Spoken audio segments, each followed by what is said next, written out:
We live, man. It's time for Dodgers baseball. Yes, We sir. back, man. It's your boy G, along with Alec. Another great episode of 1600. Appreciate everybody for tapping back in. We're live on YouTube, live on Twitter, live on X, Twitter, whatever you want to call it. Appreciate everybody for tapping in wherever you view us. Make sure you subscribe to the show. Make sure you follow us on LA Sports Report. Make sure we have that tagged first off before we jump into it. Appreciate all the love going on there. A lot of things coming to you guys each week. Just had an interview drop on there with this Leslie, with one of our other co-hosts from the show, from the platform there. That we tune into all that's going on there. Appreciate everybody that shows love. As I said, time for Dodgers baseball. Very excited. Opening day is here, and looking forward to all that's going to be on the way with the Dodgers and what's going to be going on this season. Alec, what are your first thoughts on the Dodgers right now, and just just thoughts right now on what's going to be going on with our boys in blue this season as things get underway.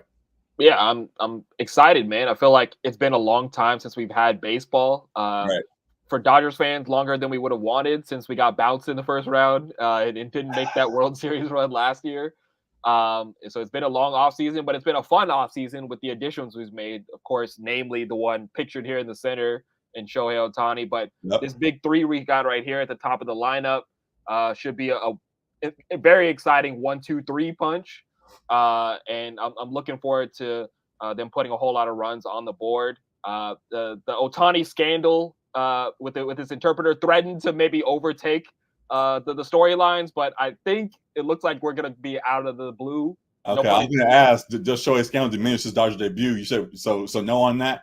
I think we're going to be out of the headlines, at least for that one. It appears that Ohtani is going to come out unscathed, hopefully. Right. That he really had like no dealings with the interpreters betting, gambling issues or whatnot. Right. It appears that he was stolen from.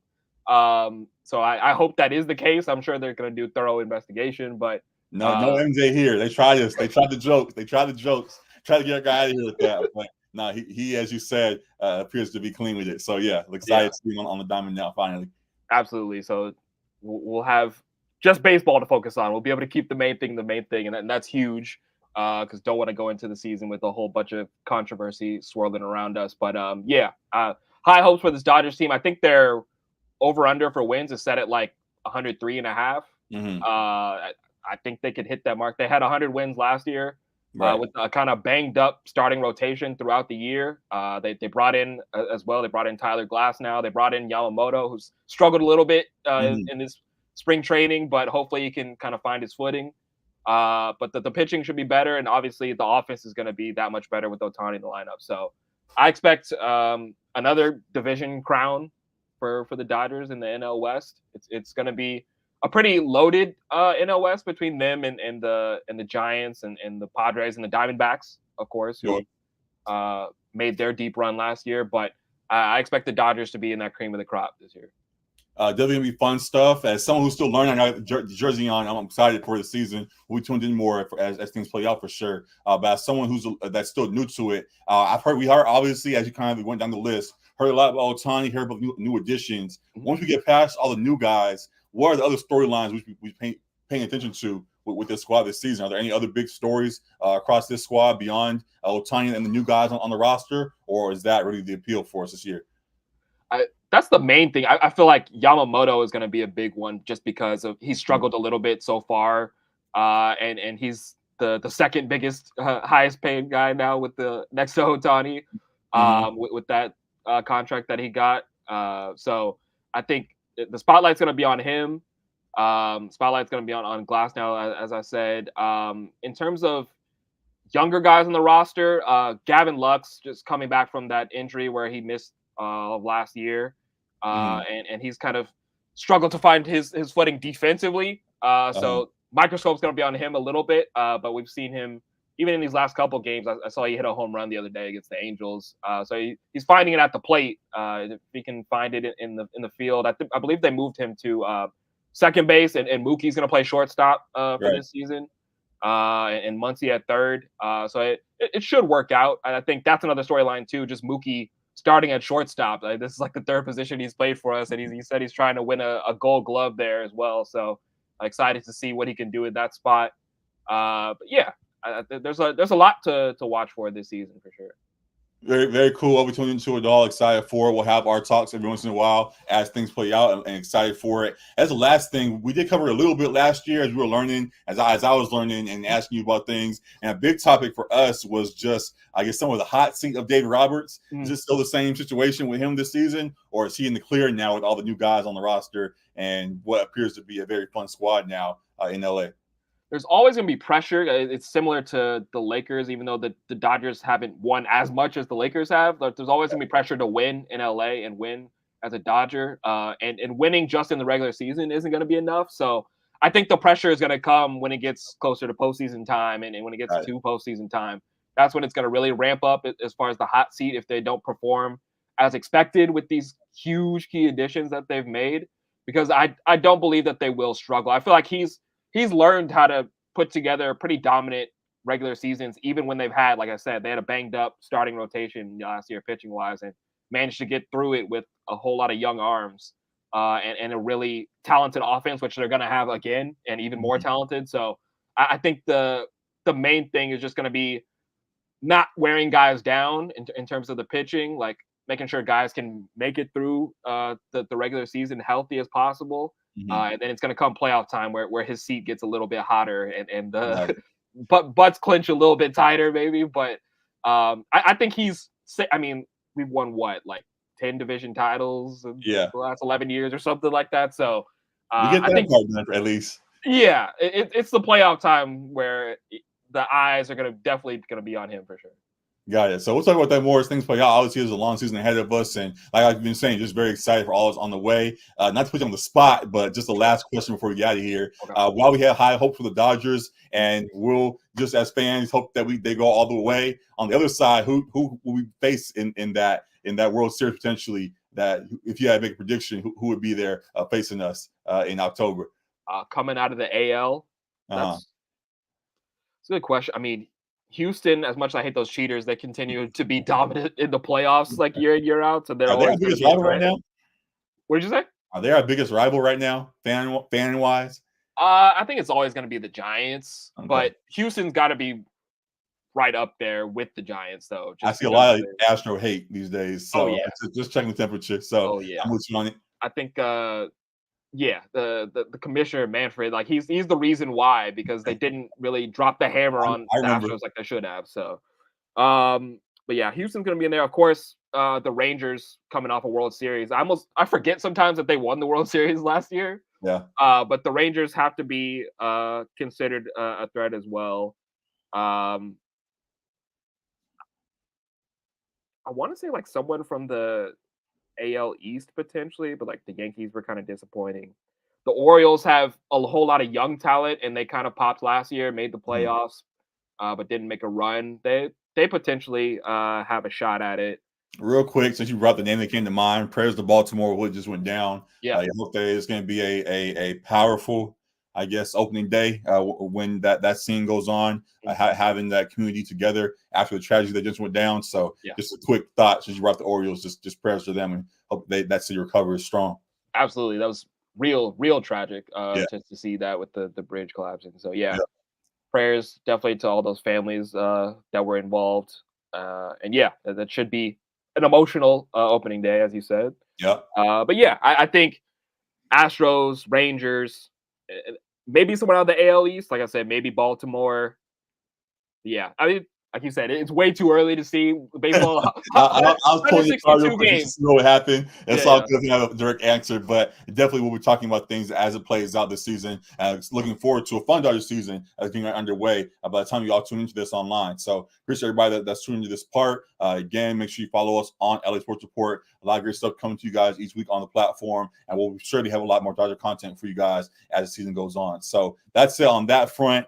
Now, as you talked about with the Dodgers, just in the sense of we'll talk about them more as the playoffs get closer. The playoffs are getting close for the Lakers right now, and the Clippers. Things are heating up for both those squads. They're trying to find their way, and it's been an interesting couple of weeks for them as things have been playing out. We just saw just today that the where'd it go? Oh, they pulled it out. Okay, there we go. The Lakers handle business versus the Grizzlies, following also having that crazy game versus the Bucks yesterday as well, and continue to stamp their spot for now in the play-in and are rising up the ranks to potentially break out of there with how things are playing and secure a true playoff spot. Just what are your thoughts on the Lakers right now as they are finding their rhythm for real? Yeah, I mean, we've been very critical of them, and I think deservedly so. But they've quietly been on a 5-game win streak. I think Yep. they've won every game since we last talked about them. Now, granted, with context, they've been against some inferior competition, of course, like the Sixers without Embiid and the Grizzlies, as we said today, and they beat the We Hawks. got the Bucks without LeBron though, so I mean, even though Exactly, they have exactly. some So down games, we have some games we step up ourselves. exactly. So you got to take it both ways, and you have to beat the teams that are in front of you. Like you don't Yep. get to choose your schedule. So um, salute to them for winning these last 5. I think they've went 7-3 in the last 10 as well. So they've been playing winning basketball for the last 2 weeks or so, which is good to see. I don't know that my confidence necessarily has changed in them Mhm. for the postseason. I believe they're still sitting in that 9th spot. Right. So they're still sitting in that 9th spot, just below the Suns, creeping Mhm. up on the Suns, and then just above the Warriors. We'll talk about the Rockets who have been surging, but just Right. sticking with the Lakers. Um, yeah, I don't know that my confidence has changed a whole lot on the team as a whole because I think AD has still been brilliant as we've commended him for most of this year. Yep. Um, LeBron, I've been as one note is I've been surprised that they've been able to win some of these games without LeBron. I think they're like 6-4 without Hey LeBron. man, the second option stepping up when he needs No, to, no, no, no, no. getting the job done. For You those who saw him don't get the know who he's buckets. referring to, Spencer Dinwiddie is quote unquote the second option, as he I believe he called himself in that debate with him and Kuz. But no, Dinwiddie. Who did he play well against? He had 20 against someone recently. The A Pacers, couple of maybe. days I forgot who that was, I but think it yeah, was against and Indiana. called big shots versus the Bucks too. Yeah, And and they put up a stinker against the Bucks. One for whatever, 8, 1 for 8 in get that the game. plays But when it counts.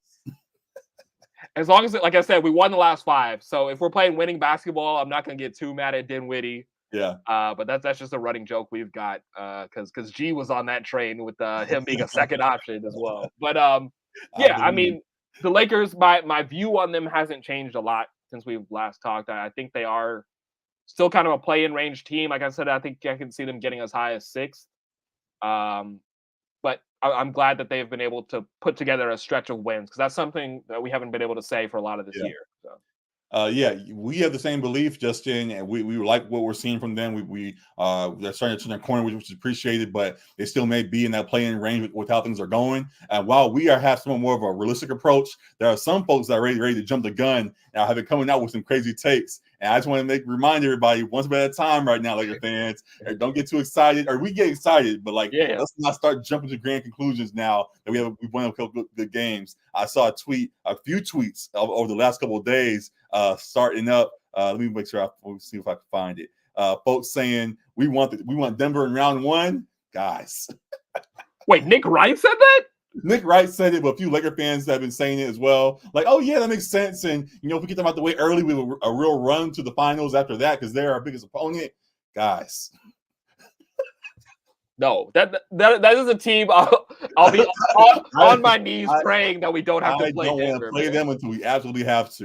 Play them in round 1. I know it sounds nice. We're playing good right now, but I would rather us build up and continue to build on what we're doing right now, and then get them later on in the Western Conference Finals that we did with a chance after them to only have one series afterwards to hoist the title there. So folks are getting a little too ahead of themselves, but as you kind of responded, what are your thoughts on fans getting excited with how the Lakers are playing right now? No, that's the team. I'd be praying that someone else by miracle knocks them out of the playoffs so the Lakers could have a chance for a title. Please. That Denver looks like the team to beat still. I don't know what that score is right now in that Suns game. I saw they were down earlier, but that this team has been clicking. Jokic is playing like an MVP once again.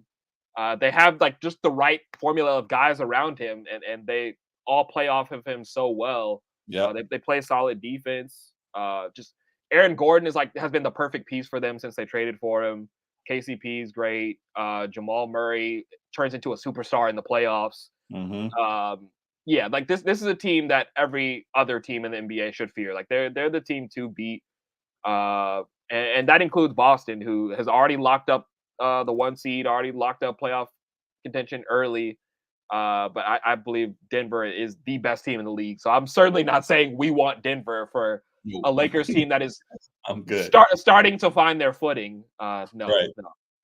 Playing a lot of good games right now. Like we're seeing, we're starting to hit our stride. That definitely is appreciated. But that does not mean we now go shoot at the top dog because we're feeling good about ourselves. We still know that there's like I said, one step at a time, and Yeah. there are teams we have to face still, just to make sure we have our playoff spot locked. Like as much as we're excited as we are, we still got to make sure we get through the play-in tournament, and then we can go from there and address things as they fall. So fans are excited and we all for it, but I guess me and you just have more for a safer approach to it and hoping for the best as things play out. So, not to want to face these guys until we absolutely have to. But to our squad, they are looking good. Really appreciate what is going on across the board. We always talked about LeBron and what he's doing, and we've shine a little bit of a light on AD this year, shine a bigger light on AD this year with how good he's been playing. Anyone else you want to give more props to, or anyone else you're paying attention to right now as we're in this final stretch of the regular season? Yeah, I mean, the big one in that Bucks game was Austin Reeves. Like he was the main reason why they were able to come back from what was it, like 19 down in the fourth or something like Yeah. that, and tie it up to go to OT. I think he had a 30-point triple double or thereabouts. So that was a huge game for Reeves, and he's put together a few of these solid games for us. Kind of him. It was more like trade deadline D'Lo for a minute as far as stepping into that third role. But Reeves has stepped up and been that third guy at points recently as well too. So that's been great to see from him for sure. Rui, who you had pictured, I think he's been solid in spots as well. He had a really good game tonight against the Grizzlies. He likes that floor, I guess, because I guess so. he was good against them in the playoffs last year as well. But yeah, those guys that can kind of step in to be that third scorer on any given night between like D'Lo, Reeves, Rui, those guys have been playing well of late. So those are the guys that I would highlight. And then I guess Gabe Vincent, I think there's been discussion about him potentially being on the horizon coming back. So looking for that hopefully because it's been Kendrick Nunn. It's been Kendrick Nunn 2.0, so I would love to have him on the floor and helping us out, especially defensively on the perimeter. And same with Vanderbilt. If we can get him back at some point, that would be awesome. That was a good name I have on my list as well. Would love to have him added in, add some more of that defensive assistance there that we could use this time of year. So we'll keep our eyes on all of it. Excited for what's on the way as we do each week. Actually, before we even jump into that, excuse me, the last thing I want to say, just as things are going on, you kind of mentioned them as we are talking about solidifying playoff spots and all of that. We see right below us in the standings that the Rockets are coming. That they are applying a lot of pressure. They've won 10 straight, right? They run 10 straight, applying a lot of pressure to the Warriors right now, and are sending the message very loud that they are no longer in that tanking position and are really great trying to make this jump. Tari Easton, who I don't know if he played today or not, my apologies, but was on social media right after the game talking about what Warrior. I know they're not like it. Can y'all hear this? I can't hear it, but see it. Oh, okay. Well, he's saying Warriors come out to play, and they're not liking us right now. He had a very loud message for the Warriors after their latest win. So, do you think the Rockets can take the Warrior spot? And if they do, how much of a threat do you feel in comparison to them and for one of them playoff spots if they are in the playing with us? Well, they absolutely can take the spot. They've ran off 10 straight. They're only one game behind them. And the Warriors managed to get a win even with Draymond getting ejected 4 minutes into the game. But the Warriors haven't been playing like the Warriors of old, as we've discussed. Steph has still been great, but he's been having to carry a lot of the load for them. And the trio is aging. Like him, Draymond, and Clay are aging, of course. And they've got young guys stepping up in Kuminga and others, but they're not looking unflappable like they have in previous seasons. So if they're not, what did Draymond say about the Rockets? Because that's why Tari was worked up, because they said something like, he said something. I missed that part. Yeah, like they said something. I think he said something maybe on his podcast about like not being worried about what the Rockets were doing. Or I missed that. Yeah, but they certainly need to be concerned because the Rockets are right there on their heels. So Yeah. any slip ups and they could miss the play in altogether. So Yeah. Yeah, gotta take them very seriously. Salute to Father Green over there in Houston, who's been holding it down Father since Green, bro. that's what we're calling him now. I was trying to figure out something Father on the Green. fly, but he's been hooping the last month at least, and really been holding it down to help this team go on the 10-game wins that they've been on. And yeah, that whole squad really is getting to it right now. As you said, applying a lot of pressure to a Warriors squad who are finding ways to hold on right now. Like you just said, they won the game again versus the Magic tonight, even with Draymond being kicked out as he was. But they still are on their heels. So we'll see how long they're able to hold on to that before the Rockets kind of break through there. So yeah, very interesting thing there for sure. Yeah, I think they're a very real threat. If we have to play them and we're still stuck in the 9 spot somehow at the end of the season, you have to play them for that first playing game. It'll be a fun matchup. I think we still handle business, and we'll just obviously if that happens. But right now, seeing how they're on the rise, won't look likely for sure. I know that we have to come out and make sure we handle business against them because they are really rolling. So yeah, just salute to them with the rise that they've made in this last month. I will give the Lakers credit too, just going back to them, that like we're close to 10 games over 500 now. Like we were saying for a while, this has kind of been a 500 basketball team. Yeah. But they've ran out 5 straight, and then they've put together a better record, which I think they'd be like the 6th seed in the East right now, because the West is a bloodbath. So the fact that they've been able to kind of find their footing, as we've said, and improve their record is worthy of some praise for sure. Because we said March was a gauntlet. Have you made it through? Have you seen anything? Have you seen anything that has told you that they might come back to reality in regards to being a 500 team over this last month, or do you think they'll continue to rise as these final games play out? Yeah, like a slightly concerning trend with them is like either losing leads or going down by 15, 20 points and having to dig themselves out of a hole. Yeah. Like playing kind of an uneven game of basketball. Like obviously it's a game of runs, but you don't want to dig yourself into a 20-point hole to have to fight back against like inferior competition too. That's one thing as well. Like we've seen them playing down to teams and coming out on top recently, but playing down to teams that they really should be taking care of and beating handedly, and then playing up when they have to play teams like the Bucks. Like we've seen them rise to the occasion against better teams. So like overall, I would just say like playing a more even game of basketball where it's not these highs and lows, but you're more consistent as a unit for sure. It was something interesting that I watched in the latest episode of LeBron and JJ's podcast, which I'm enjoying. We talked about their debut last week when it came out. Something that stood out was they talked about JJ was asking LeBron about the Clipper game where we came back. And he was talking about handling the assignment of Kawhi in the second half because before they were switching things. And he said that he knew he'd step up in that moment, or if not, they'd start looking ahead to the next game. And he stepped up and handled Kawhi in a way, and they were able to come back as they did. And they just talked about from there how LeBron now knows he's in a spot where he has to pick his spots. And he knows that he's now. There was the tweet that kind of went around him talking about how he's the 2003. Car, I forgot what car he said. The 2003 car that's in 2024, but still running on the same tires from day one, and how he now has to learn, like I said, to pick his spots. So just in regards to our question, him picking his spots throughout this final stretch of the season, figuring out where is best to really turn up on squads when needed. It's going to be interesting to see how he manages that, along with how the team responds to when he's up and down during games. So we'll see how that plays out. But I think we're going to manage it. And then the other part was how he talked about in the episode portion. He was just talking about how he plays chess on the court at times, and how he tries to not only solidify things on the court with his own moves, but he also tries to maneuver guys on the court to see what they will do themselves. And how, like, for example, in the last playoffs, we saw Austin Reeves step up, and how he kind of gave the keys to Austin Reeves for a game during against the Grizzlies last postseason, and he took the keys and ran with it. Now he built faith in him, not only for this period going on, but it will be something that he did carry throughout his whole career. So just saying now, in regards to what potentially could be ups and downs for this last part of the season, LeBron passing the keys to a couple of guys, like, hey, here we go. So the playoff time. Let me see where you're at. I want to see how you guys are doing. and we'll see if some guys take the keys and run with it, or we'll see if some guys take the keys and are like, "Nah, it's all you. You got it behind. Take us there."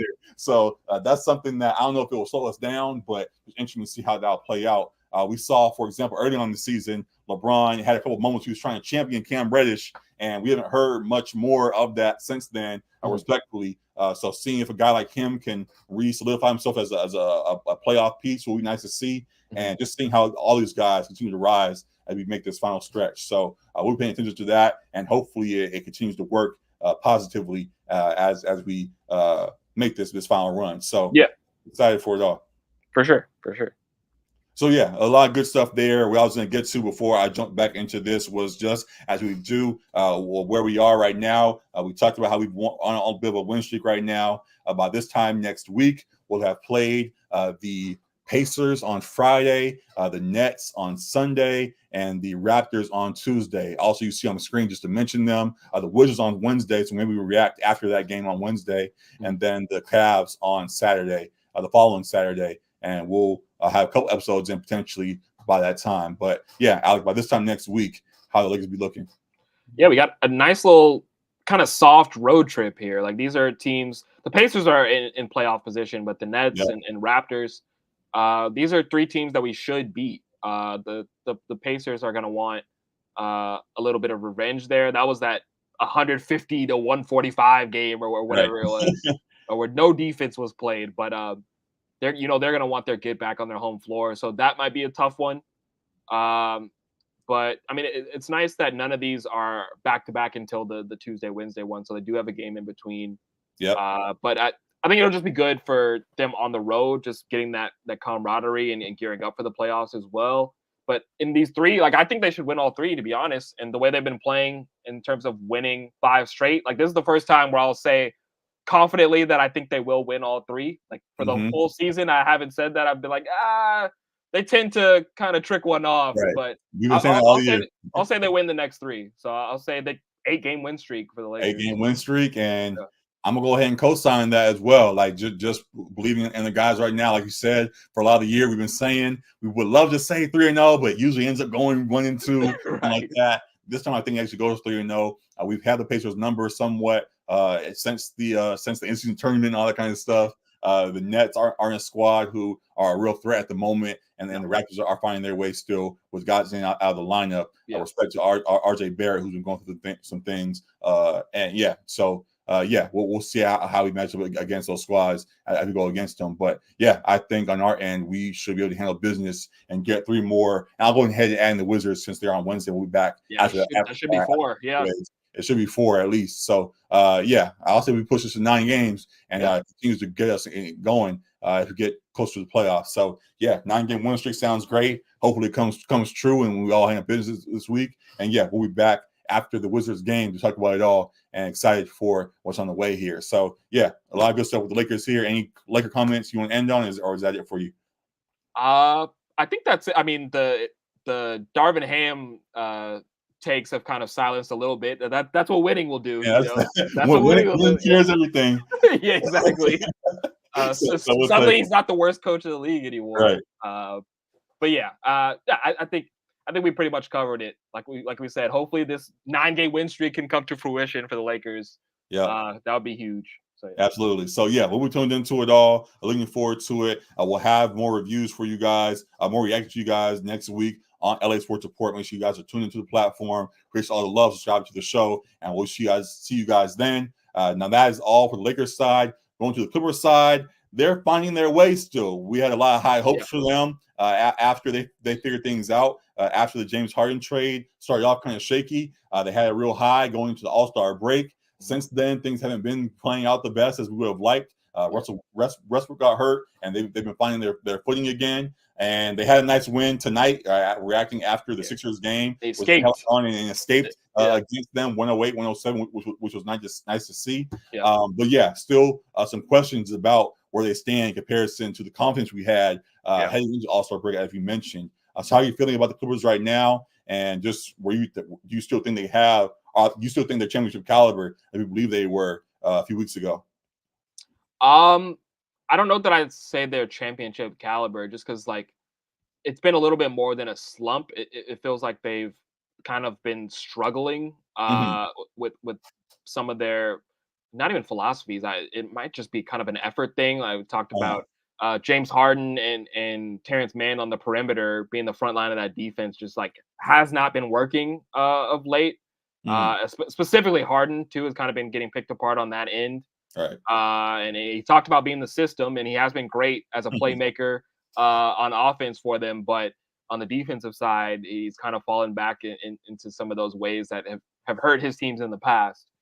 So would like to see them figure that out. And it was more glaring because Russ was gone too. Like Russ is probably one of their better perimeter defenders, Right. other than Kawhi and PG. So he was missed on that end. So having him back is huge for that. And just in terms of energy and injecting some life into this team, like he kind of is the heart and soul of the team. And one, they're more vocal leader because obviously Kawhi isn't, and PG doesn't really take on that role as a vocal leader either. So they kind of missed that too. But Yep. I think with him back and the team more at full strength, I think they can kind of right the ship a little bit, but my concerns are still there just from what I'm seeing from Harden, especially if Kawhi happens to go down again, Right.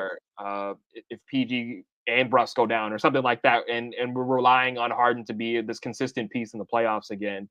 I'm a little bit concerned because we've seen what they've done, what Harden has done specifically too, in the playoffs. So yeah, Yeah, a little concerned right now. This is not quite the team that I saw a few weeks ago that was rolling on all cylinders. And as you pointed out, there are a lot of reasons for that, with injuries and things all flaring up, and that break coming at kind of the worst time possible with how they have been clicking. So yeah, we'll see. I can no longer stamp them as championship level confidently right now as I would like. But we did see what their peak was. If they can return to that in any form, they surely can can win 4 games against anybody in the playoffs. So yeah, we'll see if they can get back to there in some capacity. But right now, just knowing who they are and while there's the upside, like I said, of what they could get to, there's a downside, as you pointed out, to what they could also could happen as well. yeah, So yeah, we'll see how things play out. And yeah, it's hard to stamp them. it is tough. In those situations, you may be able to do so, but we've seen too many times, like you said, of James Harden getting the situation that he's had, or Paul George coming short as he had, sadly, or wherever the case. So Kawhi is the biggest saving grace there, Yeah. and we'll see if his back holds up to carry them to the promised land as they've been fighting to do for so long. So we'll be tuned into it. We'll see what steps can be made to get them back on track properly. But I don't really have a deep dive. They don't really have. No, Let's I was just gonna say they like, just keep playing games and getting that rhythm back as they were. I don't really have much more question to ask in regards to what's going on with them right now. yeah, I mean, they're still sitting at that 4 spot, Yeah, so they're still a top 4 seed in the West, but the Pelicans are nipping right at their heels. They've been correct. quietly winning a whole lot of games. I think they've won 7 of their last 10. Yeah, so they need to be on their P's and Q's if you're the Clippers, man, because Yeah, the Mavericks are right there, just 2 games behind them. So we yeah, see what the standings are, yeah, but of these non-play-in teams that are in the playoffs, these top 6, yeah, how would you rank them based on confidence heading into the playoffs at this moment? confidence. Yeah, definitely Nuggets 1. Um, I It's tough because like we just talked about with the Clippers and Harden, what we've seen in the playoffs before. But I'm Mm, gonna say like with the healthy Kawhi, like I am more confident in them. So I'll say the Clippers 2, Thunder 3, still 2. and T Wolves 4. Yeah, T Wolves 4. T Wolves and Thunder kind of could flip flop for me. Right, Both of them, like I need to see the teams prove it. But like I right. love those young guys in OKC a lot. Yep, yeah, I Um, agree. so yeah, And then where you have the Pelicans and the Mavs in that. So you have I them think where they sit, 5 and 6. Yeah, okay. yeah, I actually have Nuggets are 1 for sure. yeah. I actually put the Timberwolves at 2 Okay.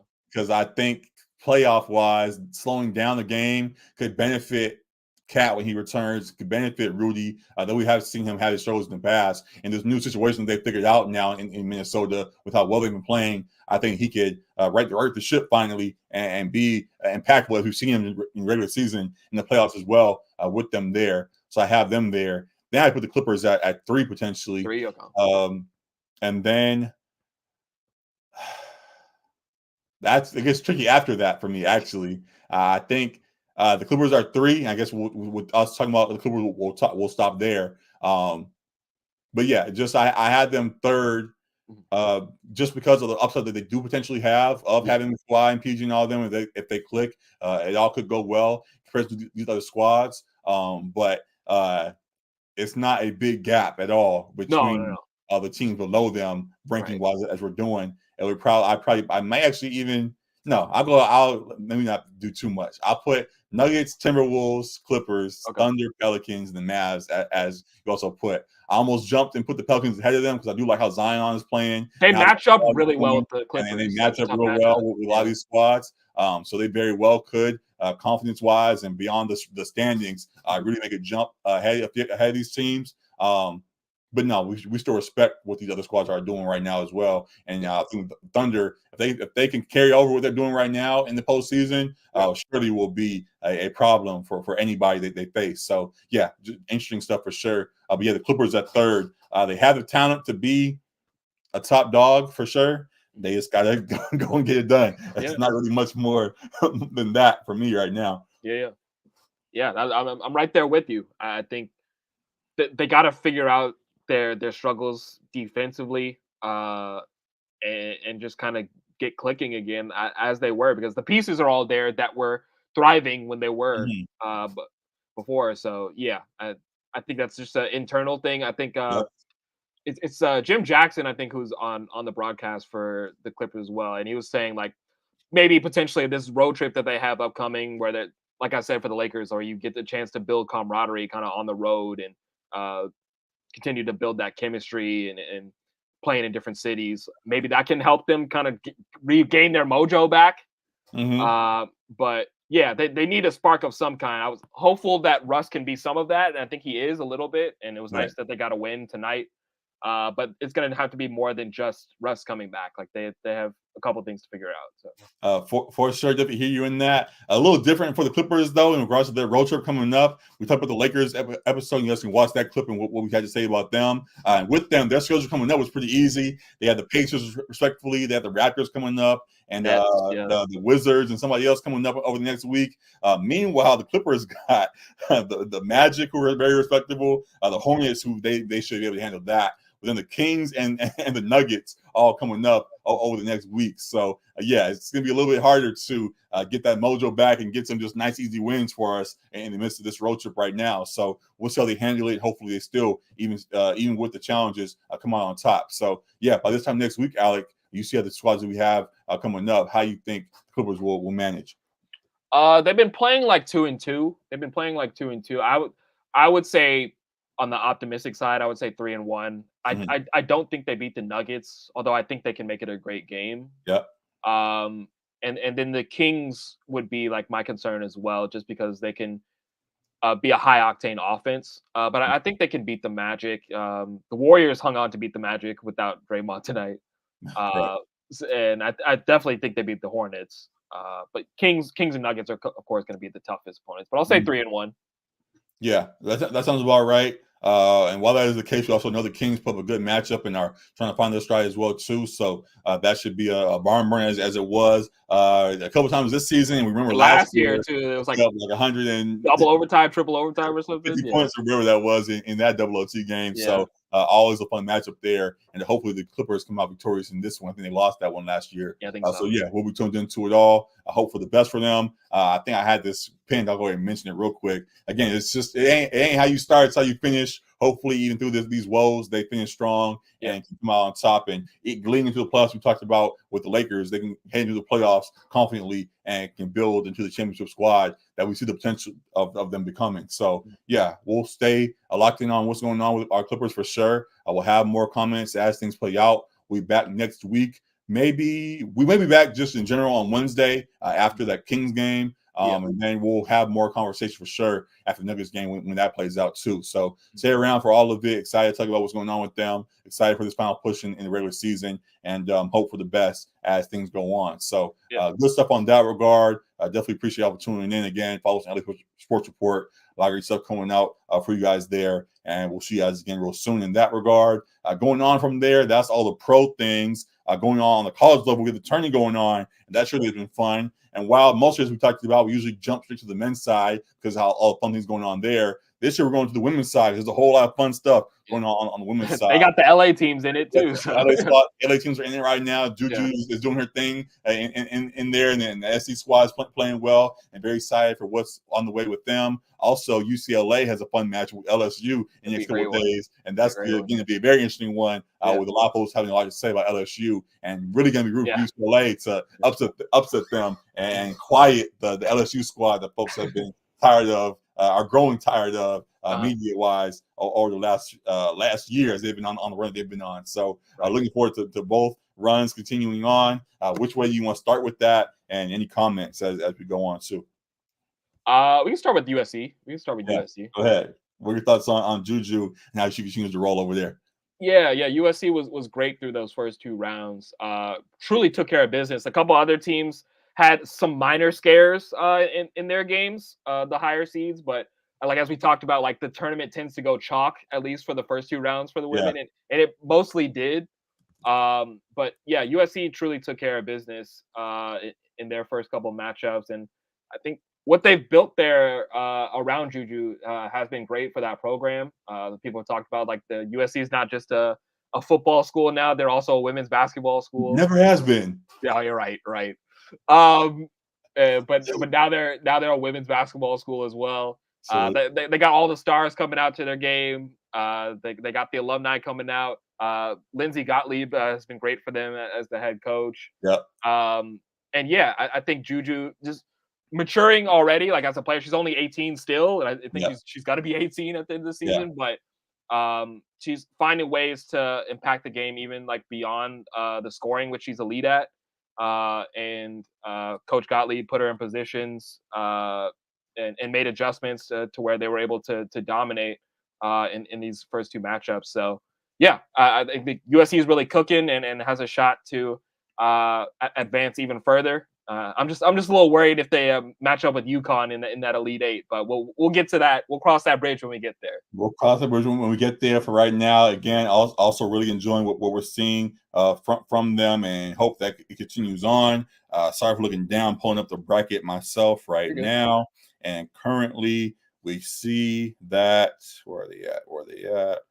Their next matchup will be against Baylor, the 5 seed. In a couple of days, and hoping for the best with them. Baylor's had a good start, playing some Marshall and who they just play. My bad. Just playing Vanderbilt, Virginia Tech, some respectable opponents, obviously on their way. USC beat Texas A&M. What's CC stand for again? My bad. Do you know what that stands for? I forget.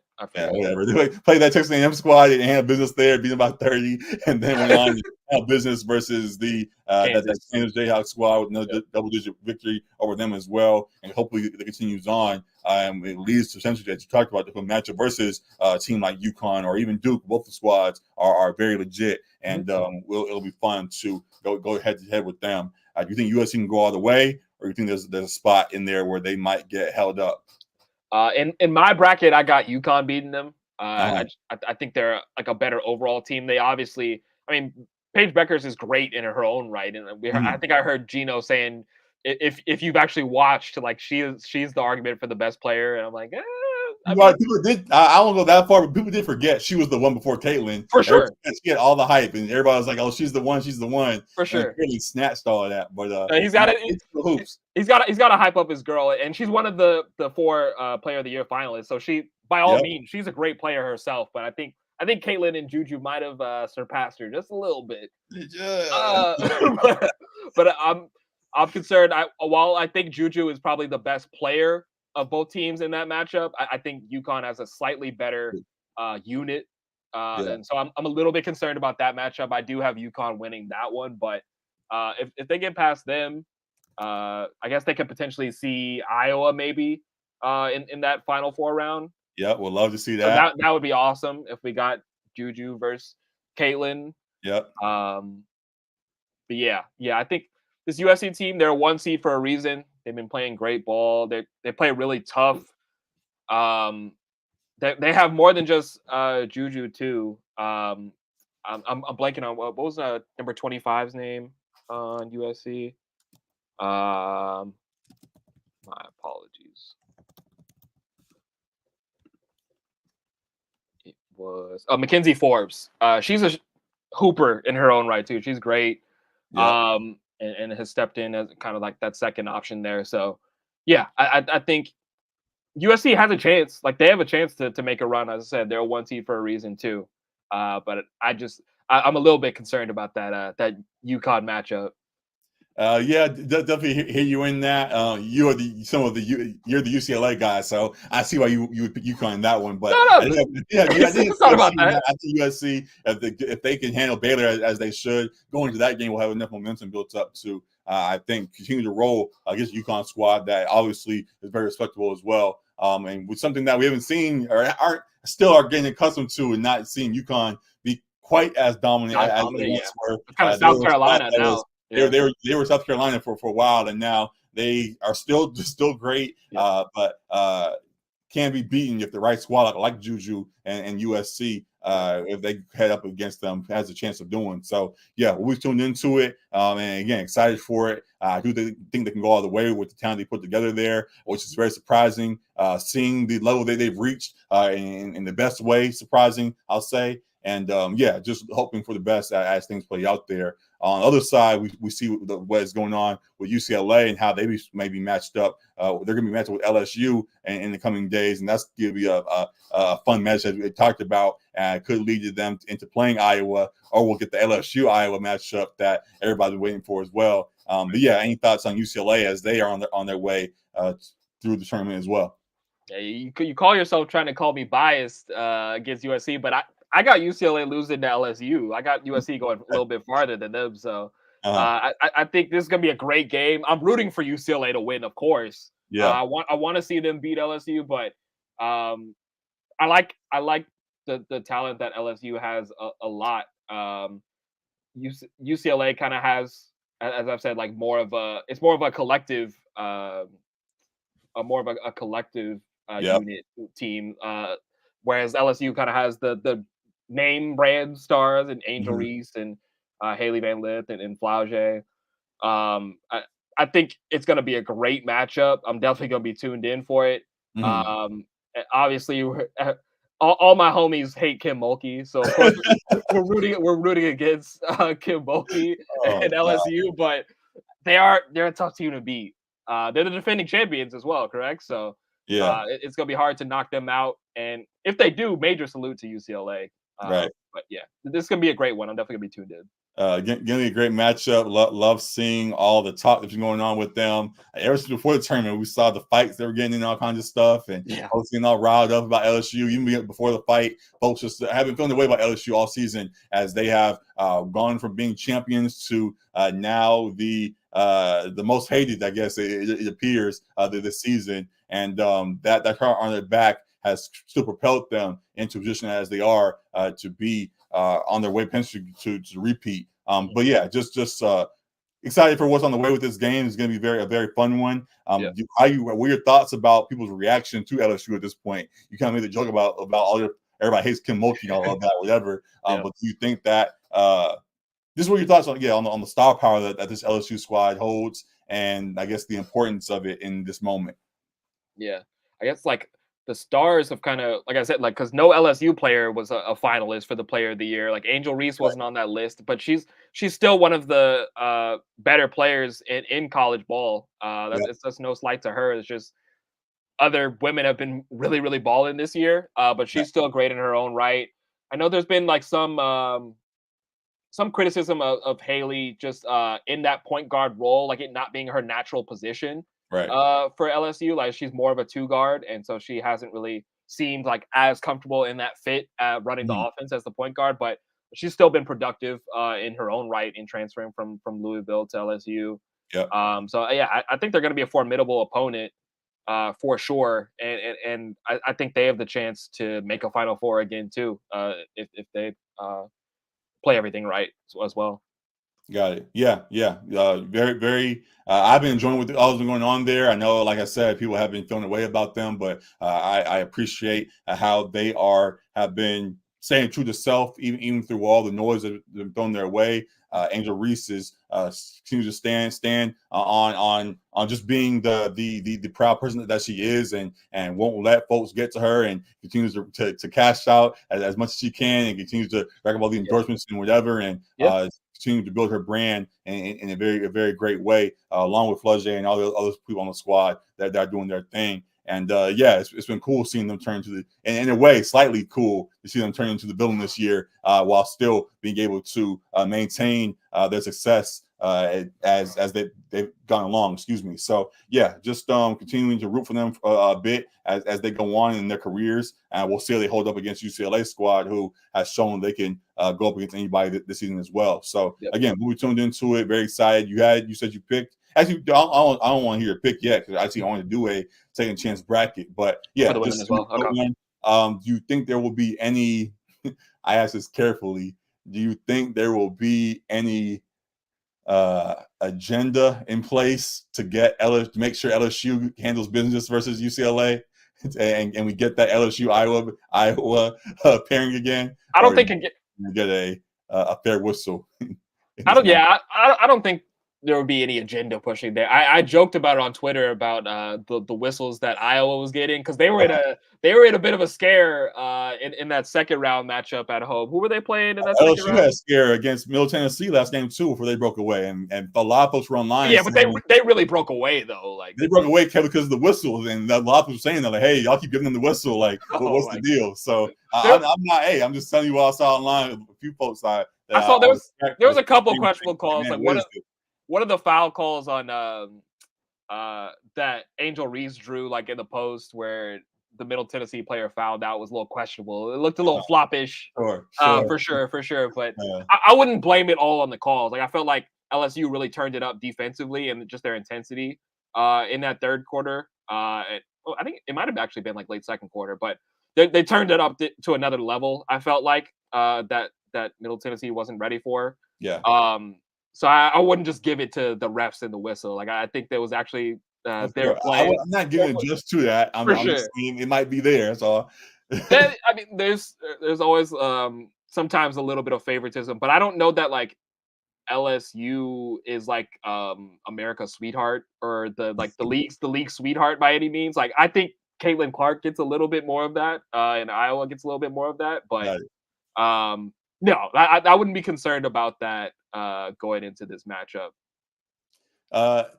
Not concerned. I guess I'm concerned about it either. But I guess back to the bigger point we're trying to talk about. I think again, it's just great to see that we now have stars in the women's game that even reached the level that people can even think that they're getting the favorable whistle and all of that. That was no conversation a few years ago. But now we have stars that are in there. Oh, now they're getting all the calls, and they cheating for LSU and all kinds of. It's cool that this conversation is even a thing at this point. So we'll see how it plays out. And again, hoping for the best for everybody that's going on there. So we tuned into it. Go ahead. I saw this dude on TikTok who was like asking, basically in the video, like, name like the first like college basketball player that comes to mind for you. And he's like, I guarantee you, like, you probably said like a woman's name. Like, for me, like, it was Caitlin Clark that first came to mind. Angel, exactly. You're not thinking of a men's college basketball player before you're thinking about the women. Like, the women have the stars right now. So Isaiah Collier over at USC, but the game is changing a bit. The game's changing a bit. So great to see. We'll see how people do build on it. To that point, before we go on to our bracket, we'll go ahead and stay in that topic of how the game is changing. There was a big debate over the last day on social media as a story broke that potentially Ice Cube offered $5 million for Caitlin Clark to join the Big Three when she was eligible to go to the WNBA and beyond. And it sparked a lot of debate just in folks saying that they should be just investing more in WNBA, and how it may even just be taking away from WNBA because of, I think, the Big Three plays at the same time. There's a lot of things just about, again, the inequality still in the sports and the handling of things. What are your thoughts on Caitlyn and the big three situation that unraveled over the last day? Listen, I'm gonna give a real answer here, but my real answer is if I'm Caitlyn and you dangling a $5 million bag out there for me when I see the WNBA contracts, I'm thinking about it, man. I'll tell you, but what does that actually mean though? Like because the big three is like all the old heads, so she's gonna be playing with like. I saw a joke about Kenny Playing Martin. against Al Harrington and them. Yeah, Reggie Evans setting screens for her and all kinds of stuff. Like, is that what we're doing now? I know it's a good bag, but what does that bag come with? So yeah, for sure. If now the big three, which I think would be great, if they now unveiled a women's league of their own to support and put money in their pockets in that regard, that'd be perfect. But if it's going to be Kerr playing against folks, there are people saying she's played in the NBA and talking about a while ago, join the Pistons and all that kind of stuff. Right. If she's doing that, those guys are our current top level guys. Going from that conversation to now go play with, jokingly, as I said before, go play with Reggie Evans and Norris Cole or somebody. It's a little bit different, even though the bag might be. But it's a little different. So we'll see what more comes of that. I believe that there were some clarifications made by Ice Cube and others in the big three as we are here now and haven't got a chance to probably pull them up and address them as need be. But we'll just see what is next for Caitlyn. She definitely deserves a big bag with talent that she is, and hopefully people continue to invest in the WNBA to be able to support her there, and all those are already in the league doing what they're doing, and we continue to pull on other places to have them get the proper bag that they deserve. So interesting topic for sure. Yeah, that was kind of my joking answer, but my serious. I'm with you. I understood. My serious answer for sure would be, like we're in a time where we just talked about how many stars that the college game has, and they're poised. A couple of them are poised to go to the league, in Caitlin Clark and Cameron Brink, who we didn't even talk about yet, and a couple others, Angel Reese, and so we're kind of in a golden era of women's basketball right now, where they can take the league by storm and really help grow the W, which has sorely been missing that star power, and can bring the eyes and the attention that people have been having on the college game to the women's professional game. So to throw that bag out there, that offer out there, and potentially undercut the growth that the WNBA can have with getting these really young, talented college players, it comes off a little bit nasty, of course, especially with how this kind of surfaced. Like, it's rumored that a $5 million offer is out there, and then Ice Cube comes out, yes, the allegations are true, kind of thing. Like someone had to leak this offer out there clearly for it to be talked about. So it came off a little bit disingenuous for sure. I mean, like if he truly does like want to provide more options for women to play professionally and make more money doing so, I'm all for that. But hopefully that can coincide with, as our brother Matt said in the group, hopefully that can coincide with the league and not compete with the W that's seeking to grow. And maybe you can have another version of the big three that is happening at a different time than the WNBA regular season, and so that they can compete here instead of, like they said, having to go play overseas for minimum money there too. So, and as I believe she addressed, Lexi Brown, who is on Gilbert Arenas' show as well, had a few responses to what all news was breaking. And she pointed out, and I'll try to pull it up real quick if I can.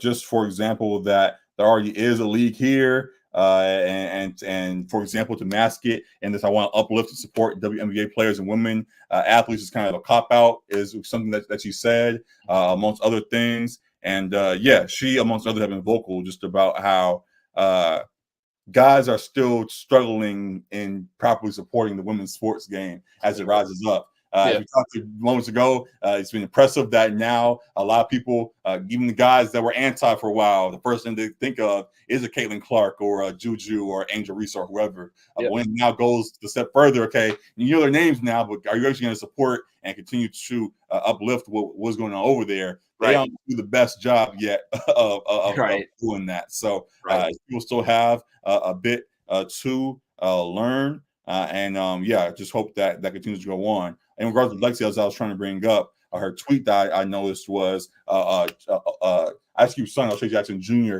had some rebuttals to the news that came out, because the news that did come out was a leak. So he had some responses himself, and Lexi was vocal and talking about things that were going on. And one of her responses to O'Shea, when he responded to what all was going on, was just that the W was mentioned in the article in regards to the news that I broke. Then talked about how there's already a league in the NBA, in the U.S. called AU Pro Sports, Athletes Unlimited, that is here, amongst other things that are going on. No one's forced to play overseas, and other things addressing O'Shea. But yeah, just in regards to the league, there are other leagues in the offseason that are here.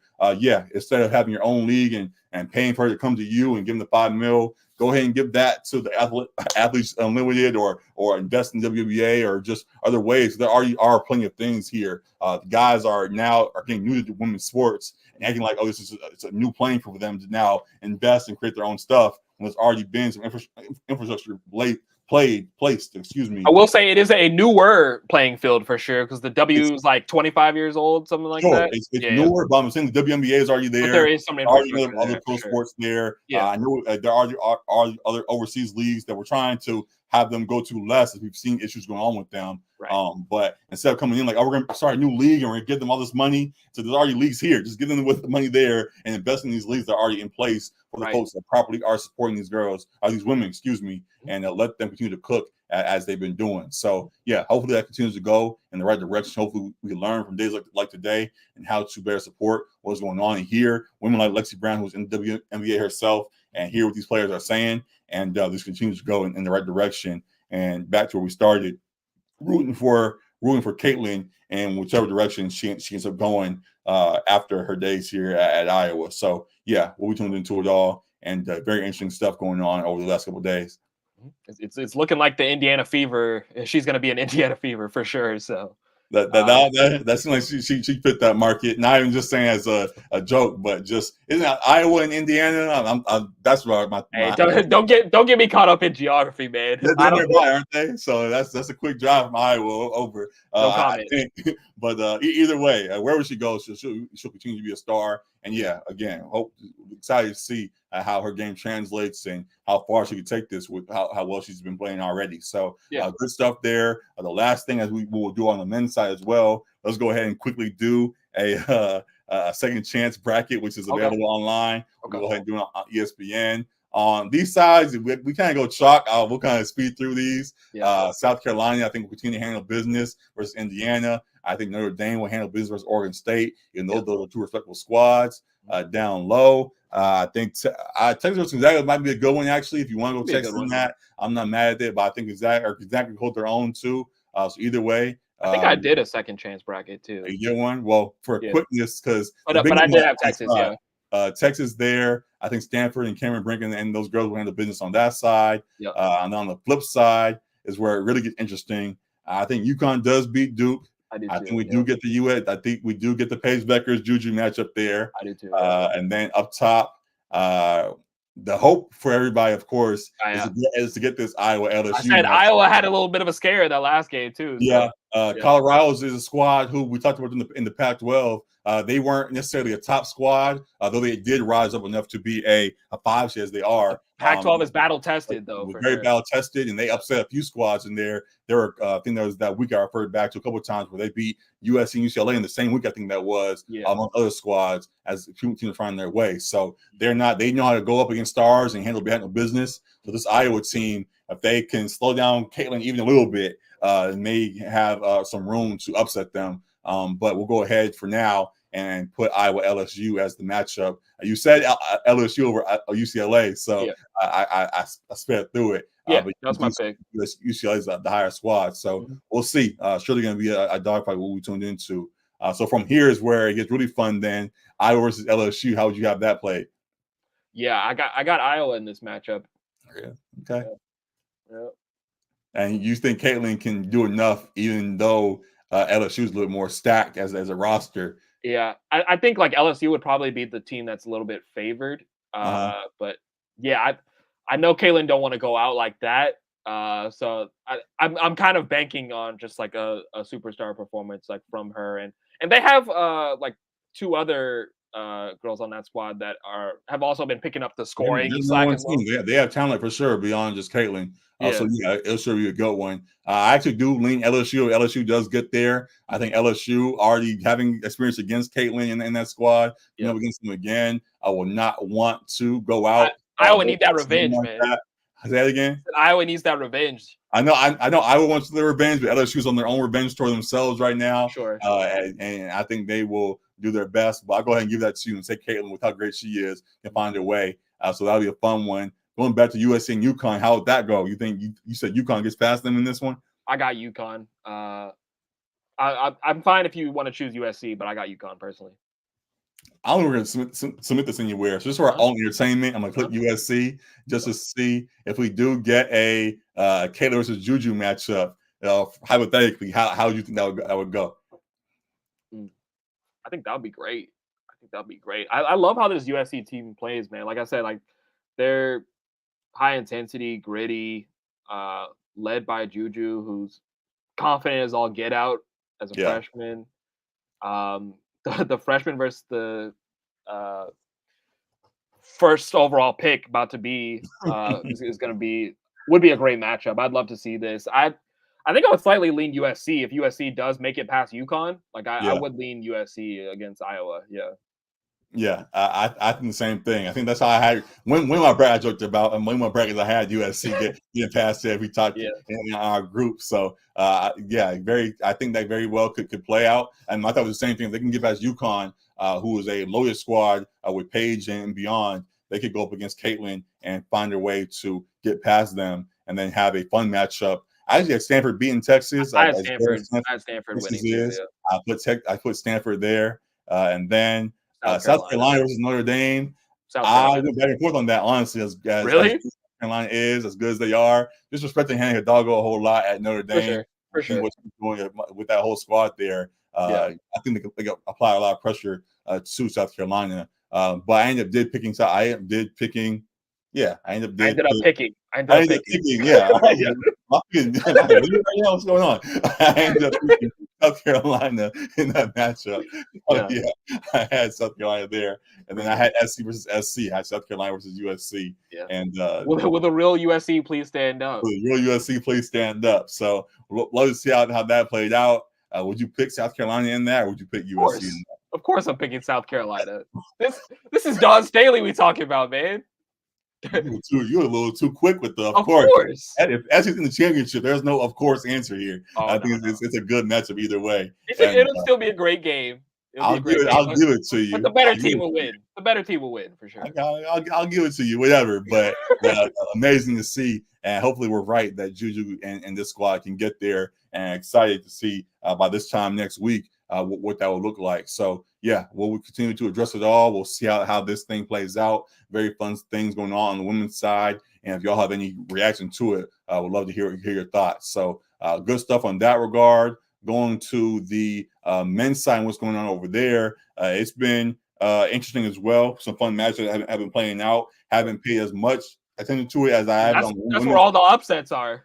Like you're saying, all the upsets are there. So a lot of fun things going on here. Any big things that stand out to you as I pull up this bracket? Just off the top of my head from that first round, I know you said it's pronounced Duquesne. Duquesne, yeah. They had a big win.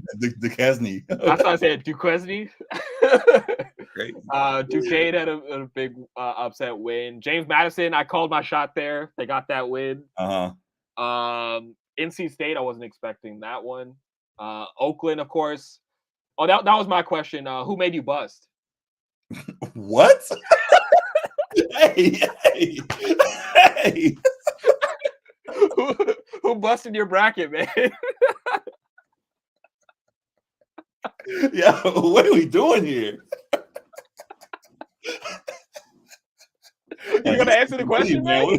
At least say no Diddy, man. Come on now. We can't be doing that. Just with a straight face.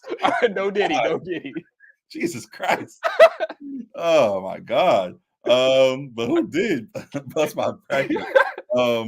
Kentucky was probably the main culprit for a lot of people. I think I had them like Elite Eight. So can I go ahead and pull up one of my brackets? I think I'm signing on this thing. Let me go ahead and try to pull up one of my brackets on here. That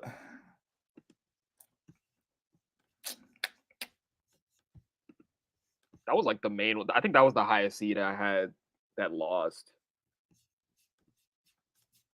Auburn lost to Yale too. Yeah.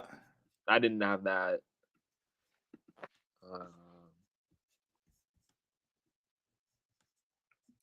I'm not signed in. I don't think any 1 or 2 seeds lost. No.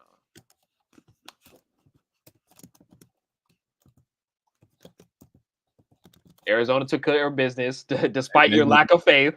Correct. I had them lose in second round. So here's my best bracket, and in my best bracket, I picked UAB over NC State. That one was wrong. I picked Auburn over Yale. That was off by 2 points. I did pick Duquesne in that one. I picked Illinois. I picked Washington State. I picked Iowa State. I picked James Madison in that one. I had Texas A&M. Stole my whole flow. I picked Texas Tech. I had Oakland in that too. You had Oakland winning in that bracket? I had Oakland win, beat Kentucky. I didn't have them beating NC, or I had them beating NC State too. Oh, okay. They lost a game by 6, so that was tough. But I had Oakland for one game. I forgot what the reason was. I think it was just for the city. People were saying Reed Shepard's #1 pick. I'm like, this dude is not. I was like, just for my own entertainment, they're gonna lose in the first round, and then it happened. I was like, all right, here we go. So that was that. I had Purdue. I actually did pick. Where'd it go? I picked Arizona in this one, so I know there you go. My jokes, but I had Arizona. Some fake loyalty, right? I picked. I didn't pick Oregon. I picked South Carolina in that one, but I did pick. I got the upsets up top right. Down low, I got the upsets wrong. But things are looking decent still. I think I'm like 5th in our group, whatever. But it's gonna be a fun Sweet 16 and final rounds going into next week. Any comments on any of these games you want to make, or you want to just go into the second chance bracket and go from there? I was gonna ask. I don't know if you had a player, but for me, one player that really stood out for me was Oregon. Cousinard from Oregon. Okay. He had a 40 ball in that first game, and then I think he had like 35 in the second game too. Like, he definitely looked like a NBA level scorer in those games, and he kind of carried them because they were one of those teams that was like first 4 in, right, or last 4 in, however they call it. But they were that 11 seed that kind of played their way into the tournament and won their first round game, and he was a huge part of that. And 3-level scorer, hitting down some deep threes. He looked like the truth. I think he was the one. Arizona might have beat them, but I think he had close to 40 like against Arizona as well too. So he looks like the real deal to me. Obviously, a lot of folks talking about the Oakland dude, Jack Golke, and all of that. He was cool to see. Also, I'll say for now, or not number, just in general to your question, just respecting Zach Edey. A lot of folks had them on upset alert right now and said, "Oh, the big man is a guy. He plays an old game and he's not going to last. He's slow, can't move his feet. He ran out the building and all of that." Purdue has came out and handled business so far every step of the way that they've had to, and we'll see how they match up against a Gonzaga squad who's very well tested and has some upperclassmen up over there to put up a good test versus them. So we'll see how that goes. But so far, even in the first games, though they may be lesser opponents or whatever, Zach Edey in the Purdue squad, I respected them. And then on Tennessee, there's a dude. Oh my God, I'm looking at his name. Tennessee. The white dude? Yeah, I forgot what his name is. It's like Connect or something like that. Dalton Connect. Yeah. Dalton Neck. Dalton. Yeah, how do you say his name? This dude, he's been tough so far as well. So I really like his game. People say he's a potentially a top draft pick as well this year if he comes out. And seeing what he's been doing over there for Tennessee has been caught my attention in a bit of the games that I watch with them, and we'll see how they match up against Creighton in this next matchup. So yeah, those were a couple of names that came to mind for our Arizona squad. To Caleb Love, they've been handling business so far. Glad to see that. Again, people joke, even me jokingly, but others seriously had them on upset alert against Long Beach State and against Dayton as well. They handle business, so we'll see how far they can carry it. But I think they can go a long way. They have got favorable matchups with Clemson upsetting Baylor. I think they now going up against a lesser seed, going against a Clemson squad that's not necessarily supposed to be here, can get past them into the Elite Eight and beyond. So that'd be awesome. I feel like I've been hurt so many times. It's hard for me to like expect them to win these games, but they have a real chance. Like they can. Here, as you see, my championship pick is Arizona, so hopefully that carries me and can get me a win in our group as well. I think I'm the only squad that has Arizona winning. Everybody has UConn in there, understandably, as they have a good path themselves. But yeah, I think it's possible for Arizona to get the job done, and we'll be tuned into it. So I was going to say real quick too, a salute. Don't usually say it often, but a salute to Duke. Like they won by like 35 against James Madison, and Jared McCain, the TikToker, the dude that's true. He's been getting crapped on most of this season by people just because he's heavy on social media and TikTok and paints his nails, of course. People always in an uproar when somebody paints their nails. Yeah, love the new generation. Someone else, Mariah Rose, I believe she's Jalen Rose's daughter, respectively, who's online, and she's been doing a lot of great things. She has a page called Hoop for Highs, where she breaks down a lot of sports and things going on there. I'm talking recently about for a lot of folks not really understanding the new generation and letting the new generation of athletes rock out, and talked about Jared McCain amongst others. Taylor Williams too was a part of that, as he's been seen a couple of times now with his nails painted in pink phones and whatever that have got people in uproar. But yeah, just talking about how this new generation does not care what social media thinks. Right. They're gonna go out and be their most authentic selves and go out and bust your ass too. Okay, if you can hoop, you can ball. Who cares, so it's like you can't really talk when they're getting the job done as well, and we love to see it. So yeah, just all support for what they continue to do, being their truest selves on and off the court. And hopefully their continued success as they go on the tournaments and the pros and wherever they do. Love seeing how this new generation of athletes is handling business. And it's just been great to see. So all support to him. For sure. I think he had like 8 threes or something like in that. Yeah, 30 ball. He went 6 in the first half. So yeah, they took care of business early in that one. Yep. I'm surprised. Yep. And kind of going to that, we'll now just kind of fast forward to this week 16, and we'll go pull up this the second chance bracket. UConn versus San Diego State. UConn is most people's favorite, so we can kind of speed past that one and pick UConn with all respect to San Diego State, who has put up valiant efforts over the last couple of years in the tournament. Probably a good fight again this year, but I think UConn is steamrolling right now, so they're the team to beat. We'll put them there. Going beyond that, Iowa State over Illinois. Yeah, don't have a deep dive for it, to be honest with you, but I was rolling with them, and we'll continue to go over there. North Carolina versus Alabama should be a fun one. Chance for an upset there, I will say, from what I've seen loosely. But if you want to go chalk and just take North Carolina in that, I'm not mad at it. We're kind of just doing this for the fun of it, so it don't matter. You got North Carolina. I went chalk. I went North Carolina, yeah. North Carolina. And then from there, Arizona and Clemson. Like I said, I think Arizona gets the job done here. So Arizona. You have Arizona in that also?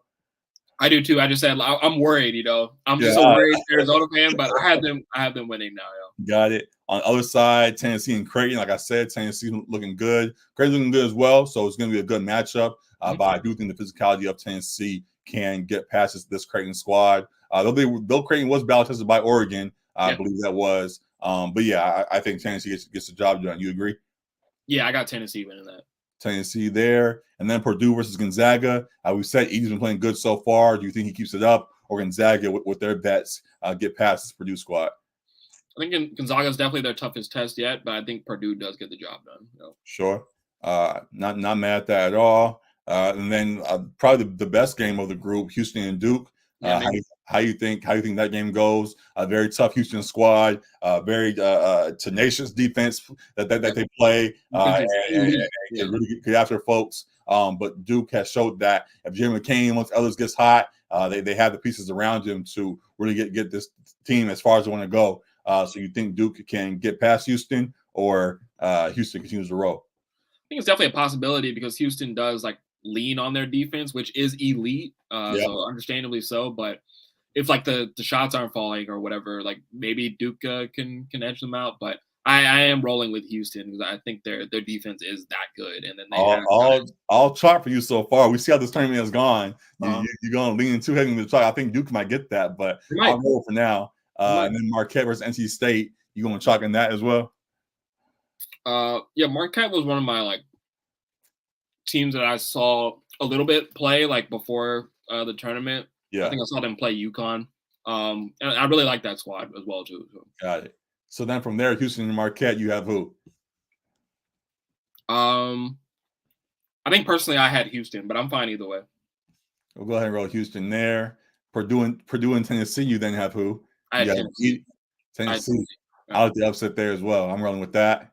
Arizona and North Carolina. I have Arizona in this, but you have North Carolina. This one you do. I have UNC though. I'll give that to you just to see how it plays out. And then up top, you have UConn, I would assume, is what you said. Yeah, I think we all had UConn in that one. So UConn, we got what? 3 1s and a 2. You got UConn versus kind of how it tends to be for the men, like in the final stages. But just about the cream rise to the top, as they say. So UConn, I think you said, right? And then who you have? Houston and Tennessee. Who did I have? I might have had Houston, but that's a good one. That's a tough matchup either way. I think I had Houston. Let's see.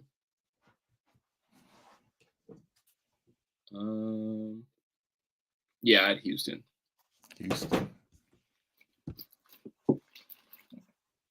I'm not mad at that final. I watched that final. Yeah, absolutely. For sure watched that final. And then UConn versus Houston. I think we all have UConn in that one, if that's the case, correct? I got UConn winning, yeah. Back to back. Might not get it on the women's side this year, but the women don't get it, the men got it. So either way, they're definitely basketball town, and we'll find a way to hoist a trophy one way or another. So good stuff there. I didn't realize the Final Four is in Arizona. That'd be dope if Arizona makes it. Right, exactly. So we'll see if we can get some home cooking there. But for now, it seems like we're favoring UConn and Houston and squads of that nature. So we'll see how it plays. But yeah, a lot of good stuff going on. We'll see how this tournament plays out. Last minute, if you guys want to do a group or anything, or I think you guys still join the group that we have posted, shared before. I think joining groups, the bracket may be done, but you can join groups whenever. So the groups are still available to join if you want to. Type in LASR. On the men's side, it's Bronny is the password. On the women's side, it's Juju.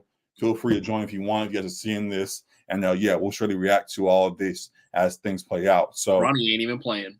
Whatever. He was the most noble name, so I threw it up there. So yeah, a lot of good stuff going on in the college world. Anything else you wanted to address right now before we get out of here? No, I think we're good. We are good. We've been going long now. It's been an hour and a half, so we'll come back to the NFL, bang the hip drop tackle later on. Sure. Sorry, a couple of days. We don't need to address Jonte Porter at this point. We'll let that story play out a little bit further. So for now, is he related to Michael Porter? I feel like you mentioned brother. This is brother. Okay, I didn't realize that. Like last week, there was a picture of them. They just play each other. They're swapping groups and stuff. And then this week, the story comes out. It's like, wait, y'all did what? So yeah, we'll see. But yeah, that is it for right now. So with that being the case, we'll go ahead and swap over to Hoop Grizz to end the show as we do. There's the grid, but we'll go to I Call It Game as well. We'll pull that up. We'll also pull up connections, and we'll start with connections. We seem to love that game a whole lot, so we'll start there. Say, you want to just do connections and get out of here? That's fine. We'll wrap it up. So we'll play the real connections and then the fake and the basketball connections. Oh, the New York Times connections. Yeah. Terrible at. All right. Gets us every time. So the basketball connections is up here now.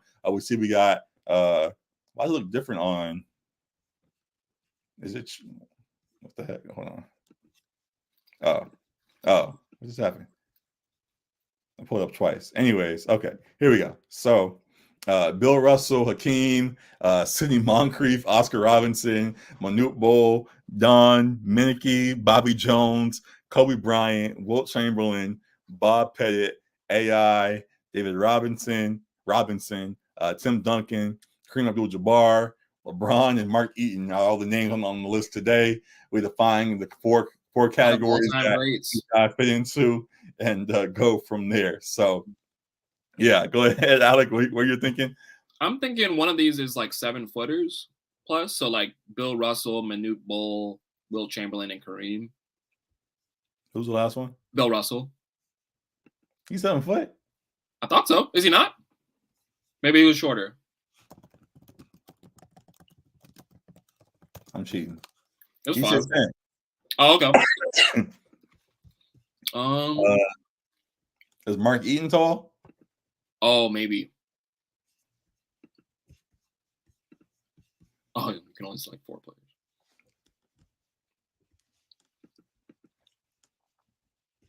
Nope, not one away either. We obviously have Laker grades. I don't know if it would be that easy. Moncrief, Robertson, Jabbar. I don't know what the last one is. They play for the Bucks. Last, yeah, he played for the Bucks. Robinson played for the Bucks, I believe. Moncrief for sure played for the Bucks. And then I don't know who the last one is though. Yeah, I don't know. We don't have. There's no guesses like on connections where you run out of guesses. So I think it's. I don't know who the heck Bobby Jones is. I don't know who Bobby Jones is. I'm gonna try Mark Eaton. Yes, no. Okay, no. Bobby Jones. Nope, it's not one away either. What is going on here? You want to just do the Laker one, like Kobe, right. Wilt, Kareem, LeBron? We'll do that one instead. One away. What are we missing here? Is there something with all-time leading scorers? No. Kobe. Because Kareem's 2, LeBron's 1, Kobe's like 4. Like top 5 scorers all time. Is Tim Duncan up there or no? I don't know if he's that high. I think he's like maybe in the top 15 or so. Oh, well, that was right. Most All-NBA selections. So we were in the right category, but there we go. And then from there, what would Bob Pettit be for?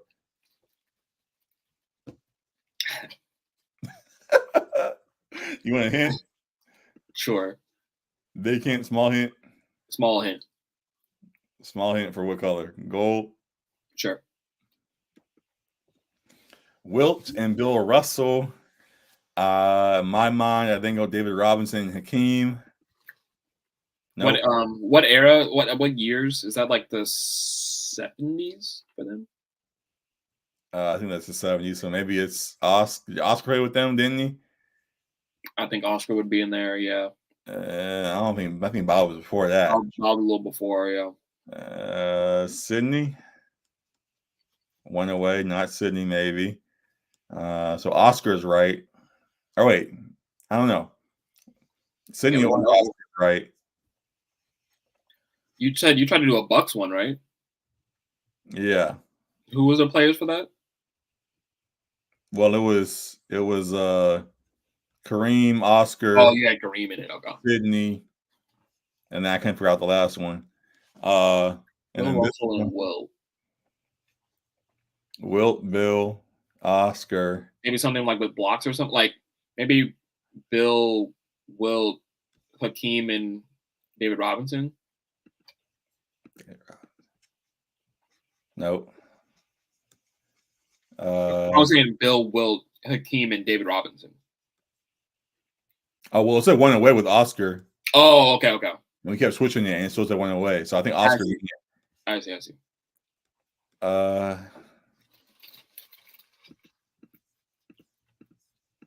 Bill Wilt.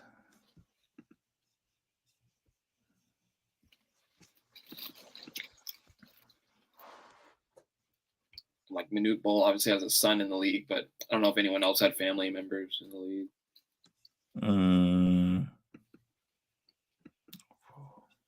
Eaton. I don't even know who Don Minicky is. Let's try it. All the no pictures. Yeah. All right. So Bill, Wilt, Oscar. Is Bobby Jones black or white? I don't even know. I was gonna say you can put the whites together. Yeah. Bill, Wilt, Oscar. They all. It's probably some random stat too. It's probably something dumb that we can't even think of. I hate these connection things. What did AI do? Because he's one of the only guards here. Top 4 minutes played per game. There was no way I was going to guess that category, but whatever, we got it. So now we have Bobby Jones, Mark Eaton, Don Henneke, I think that's how you say it, David Robinson, Newt Bowl, Bob Pettit, Sneed Moncrief, and Hakeem Olajuwon. So if you have any ideas. I'm like something with like blocks or rebounds maybe for like David Robinson. Okay. Or like, because Hakeem was a defensive player of the year before, right? Oh, okay. I got one. What was it? Top 4 blocks. Yeah. And then the no names. They all did what? Who are the no names in blocks? Inaugural NBA award winners. It's crazy. Yeah, get out of here. Get out of here, man. Yeah, we're not done with this. Get out of here. These are getting crazier and crazier, man. We gotta make our own one day. I was gonna start to say the same thing. We have to make our own. Or I'll make one before the show and have it saved, and you have to guess it. Okay. And another day you make one, and I'll guess it, and we'll just go back and forth. That'll be fun. All right. So we'll do that another day. But for now, that's on the NBA side. Well, I thought of a good category already. I'm not gonna end the show. The real connections on New York Times. Oh, our group is here. Oh God. Bingo, row, correct, computer, fight, amend, blue, potato, fix, tiff, poker, roulette, revise, lottery, scrap, and war are our words of the day. What can we put together with what we see here? I'll say like roulette and like lottery are both like kind of like things of chance. That's also a game, isn't it? Like bingo, poker, roulette, and then lottery. Maybe I think war is a card game like that too, though. Yeah, it is, but bingo's not a card game. Right. It's a game though. Yeah. But I think lottery fits that better, right? I guess not. One away though. Away, yeah. Okay, so bingo, poker, for sure are together. I'm pretty sure roulette would go into that. My guess is war. It's not because we only get 4 guesses too. I know. So is there any other grouping you see yet? Amend, correct, revise, and then fix. Fix, revise, amend, correct. Yeah, do that one. Yes, Bang. sir. Yes, sir. Okay, so we got one. Fight. Tiff. Scrap. Tiff. War. Yeah. We here, man. No. Oh, one away. Okay. So if that's not it, maybe war is in the other one I said. So maybe war is in because I don't think we guessed it. Bingo, poker, roulette, war. And these are just like games you were thinking? Yeah. Because what game is roulette? I know that's in the casino too, but is that the one where you like throw the dice? I think that's And it it spins around. So it could work, maybe. What would go with blue? Blue.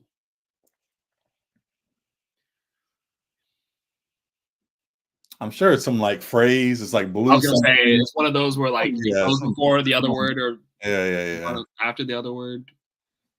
So I thought of like potato chips, blue chips, but I don't know if there's any other words that go with like computer chips. Computer chips, potato chips. Yeah, computer, blue, potato. But what will be the fourth one? Poker chips. Poker chips. Computer, blue, potato, poker. Let's try it. And then it's bingo, lottery, roulette, war. Yeah, let's try it. Chips.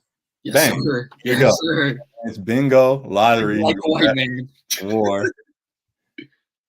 Bang. There you go. Chips. We got it. We got it. I would not have gotten row in that, but we'll take Oh. it. There we go. What's Coral. All right. God, whatever. I'll take it. That's it for the show.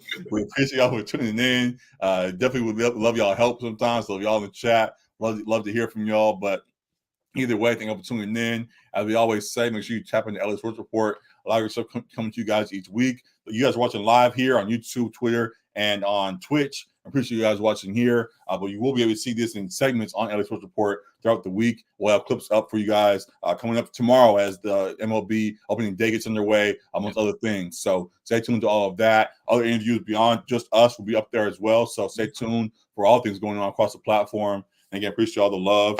And that's all I got, Alec. Yeah. I'm about to knock out. Anything else? I feel you. No, we're good. We're good. All right. So we appreciate y'all. We'll see y'all again this weekend, most likely. And until then, again, thank y'all for tuning in. And we'll see y'all later on. We got here, man. Peace. Deuces.